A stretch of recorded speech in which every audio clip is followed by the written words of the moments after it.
Except for days like this, when they're at work, she rides him bareback. Always. She trusts him that much.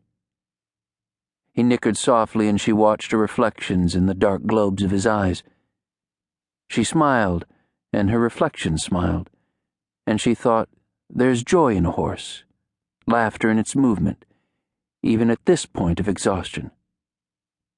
She stood, stomping her legs until they were just shaky. Her grandfather had asked her only to check the new grasses before they pasture the cattle on these Forest Service leases, but she was concerned, as she has always been, not to disappoint him, not to waste his time with her carelessness. So she and Royal have weaved among the cows, where they've found them collected in the timbered undergrowth, alert for signs of illness or accident. They've walked the fences where they could, and lastly, when the job was done, made this break for the toplands. She knelt in the soggy cress that bordered a seep and bent to the water and drank.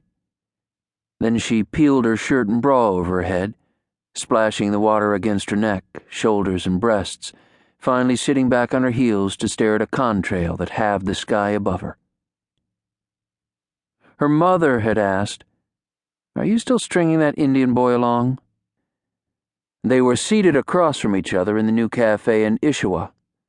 Salads, meatless soups, herbal teas, a sandwich board on the sidewalk out front, its legs sandbagged against the wind. It's their habit to eat together once a week, as testimony that they truly are mother and daughter. Griff scooted forward on her chair, against the table's edge. "I get really sick of you pretending to be a racist. Saying he's an Indian is just a fact. So is his name." Her mother cleared her throat. "Are you still fucking Paul Woodenlegs?" Louder this time, a woman turning at another table rearing back to stare through the bottom half of her bifocals. The blood rose in Griff's cheeks, her mother nodding conclusively, the gesture women commit in church in lieu of speaking Amen.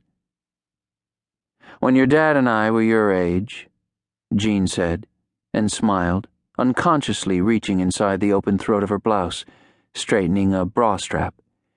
"It meant something then." "I love him." She knew the statement was heard as excuse, and therefore feeble. Love must be different now. And there it was, just a hint of the sour, woody smell on her mother's breath, and Griff wondered when she'd taken her first bourbon this morning. "Your dad and I never wanted to be apart, not for a single day." "I'm not like you." She watched her mother's hands pick up a menu, holding it open. She hung her own weather-roughened hands out of sight, finding it impossible to admit that when she and Paul are making love, it's the grinding of their bones she hears, the clamor of one animal moving against another. Not always, but often enough to convince her that nothing remains unbroken forever. "See the reason you're not going back to school?" "He won't even be here this fall. He's finishing graduate school in Chicago." "In what?"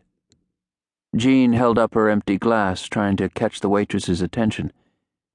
"Didn't we already have this conversation?" "Tell me again." "Public health." "Isn't that something?" Her mother's eyes remained calm.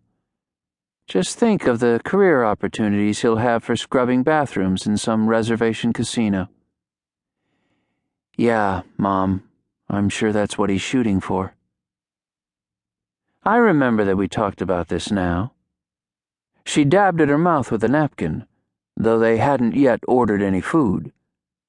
She folded the white linen over the berry-colored smear of lip gloss, leaning forward on her elbows. "You know, it's what dropouts always say, just this fall."